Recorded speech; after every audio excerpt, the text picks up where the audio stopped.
푸드트럭 규제를 풀겠다고 한 게 아마 약 6, 7년 전인 듯 보입니다. 하지만 푸드트럭은 아직 눈에 많이 띄지 않습니다. 왜일까요? 규제를 풀겠다고는 했지만 뭘 어떻게 풀어야 하는지 담당 부서는 알기는 하는 것일까요?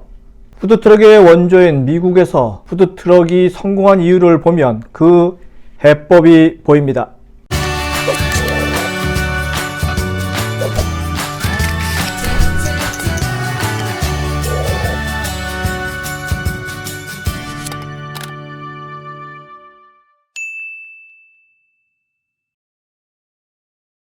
안녕하세요. 유통부장 김용호입니다. 오늘은 푸드트럭이 성공한 4가지 이유에 대해서 이야기해 볼까 합니다. 제가 미국 LA에서 푸드트럭을 처음 본 게 2007년 여름이니까 지금으로부터 한 13년 전인 것 같아요. 지금도 미국 대도시에는 스트리트형 푸드트럭이 즐비하죠. 미국, 캐나다, 유럽 할 것 없이 선진국 유명 도시에선 푸드트럭이 익숙합니다. 점심시간에는 양복을 차려입은 사무직원들이 줄이 길게 늘어서 있고요.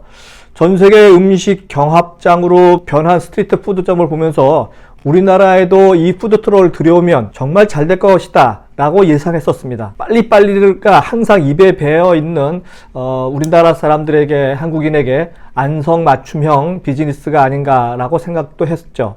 하지만 현실은 제 예측을 완전히 빗나갔습니다. 한국형 푸드트럭이 발전하지 못하는 3가지 문제가 눈에 띄기 시작했습니다. 한국형 푸드트럭이 갖고 있는 3가지 문제점을 한번 볼까요?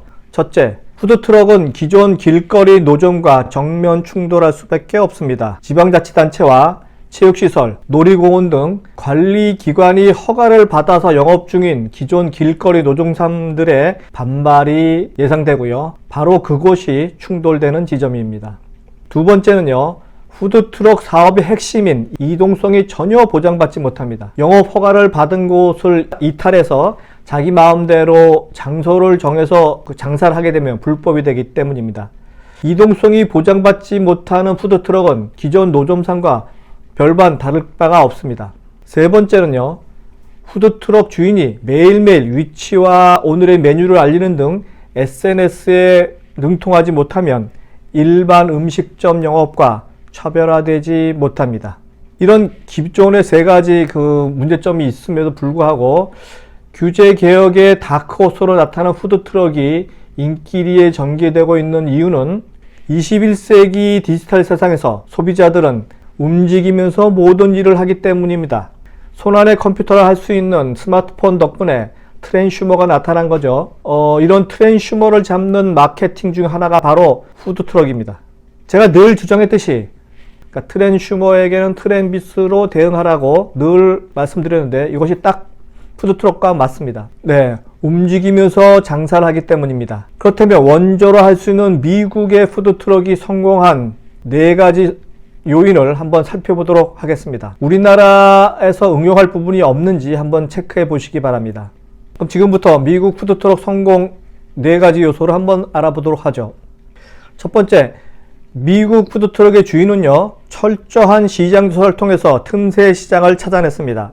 그래서 자신이 가장 잘하는 음식의 경쟁자는 누구이며 어디에 있는지, 그리고 자신이 만든 음식을 먹어줄 고객이 누구이고 어디에 있는지, 시간대별로 어느 장소가 좋은지 수많은 검증의 시간을 거쳤습니다. 두 번째, 일반 유명 음식점과 같거나 더 나은 맛과 품질을 유지하면서 나아가 자신만의 독특한 레시피, 독특한 맛을 개발해서 매니아층을 형성해 놓았습니다. 세 번째, 주머니가 가벼운 서민들을 위한 합리적인 가격을 제안했습니다. 마지막 4번째는요, 골라 먹는 재미, 엔터테인먼트를 더했습니다. 멕시칸, 브라질, 타이, 인도, 이슬람, 지중해, 한식, 일식 등 세계 각국의 음식을 골라 먹을 수 있게끔 특정 지역에 밀집했습니다. 트위터, 페이스북, 홈페이지 운영 등 소셜미디어 활용은 기본 중의 기본입니다. 푸드트럭은 그야말로 뭉치면 살고 흩어지면 죽습니다. 자, 그럼 우리나라 푸드트럭 창업이 연착륙하기 위해서는 어떻게 해야 할까요?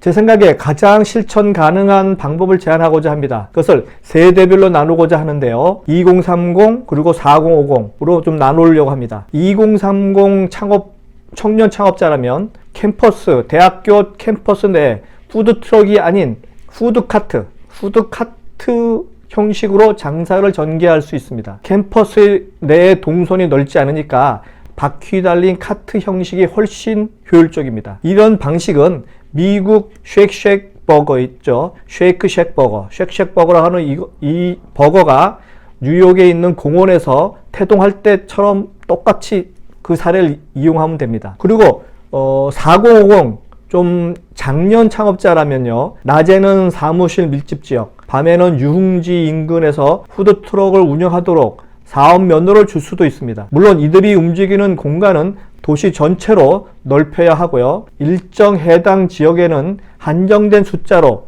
인가받은 개인 사업자만 장사를 할 수 있게끔 해서 기존 상권과의 충돌을 최소화해야 합니다. 즉, 나이에 따라서 지역과 장사 형태를 달리해서 허가를 내줄 수 있도록 규제가 바뀌어야 합니다. 이상 유통구단 김용호의 미국 푸드트럭이 성공한 4가지 이유였습니다.